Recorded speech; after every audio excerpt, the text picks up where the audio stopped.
Hi friends, today we are going to make a Caesar Cipher decoder. Basically, we're going to be able to send our best friend some secret coded messages and her parents won't know what's going on. Caesar ciphers go all the way back to 400 BC when a gentleman by the name of Julius Caesar ruled the Roman Empire. He was able to do this because his military was able to conquer many acres of land due to his codes, and the enemy didn't know what was coming. So what we're going to do is we're going to create it. Caesar just basically moved the alphabet down just like 3 spaces and then would start again, and that's how he did his codes. We'll show you how we're going to do that here in just a few minutes.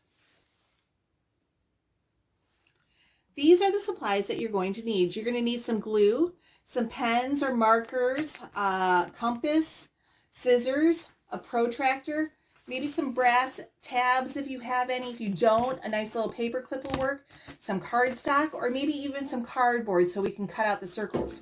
This template will be found on the website if you would like to print that out.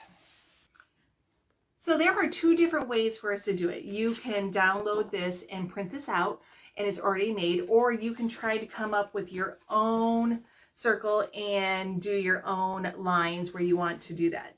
To do that, I'm going to show you really quick. Like I have right here, I have drawn a line down the center of our circle, and I found the center of it, and I used my protractor. Now you're going to want to make sure that the spaces between each line are going to be about 13 degrees, somewhere around there.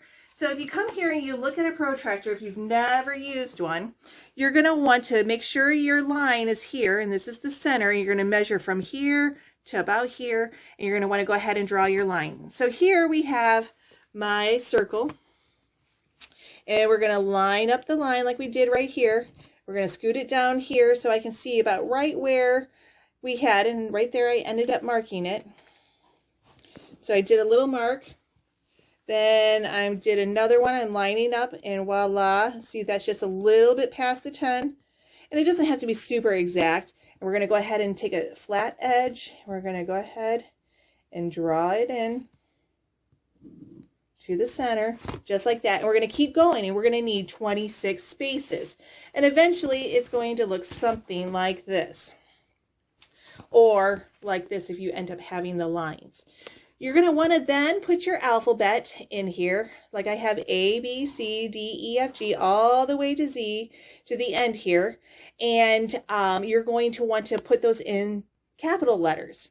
If you look here at the one that I had just made off the printout, I then did the smaller circle, just the same way. It's going to be 13 degrees between each space, and I did lowercase alphabet. Now you can get fancy too, because if you figured out the code, it was only 3 spaces, it's going to be kind of easy to figure it out. Well, you can make it a little bit even harder by using symbols if you want. So this one I did with symbols. And then we can just go ahead and we can put our alphabet on top of that. And then we can decode it. You're going to want to go ahead and put a brass pin here in the center. But if you don't have one of these pins, you can just go ahead and mark the code with what letter you have here, and you can just fasten it with a paper clip, and then you can decode everything by knowing. So all Y's are going to be the triangle, or all X's are going to be this symbol. All W's are going to be this X with a box in it. Okay? So when you are done with this, you can make another one. If you want to try different variables, think about how can you make this code just a little bit harder. Maybe you know a language that somebody else doesn't know, and you can use the alphabet from that language.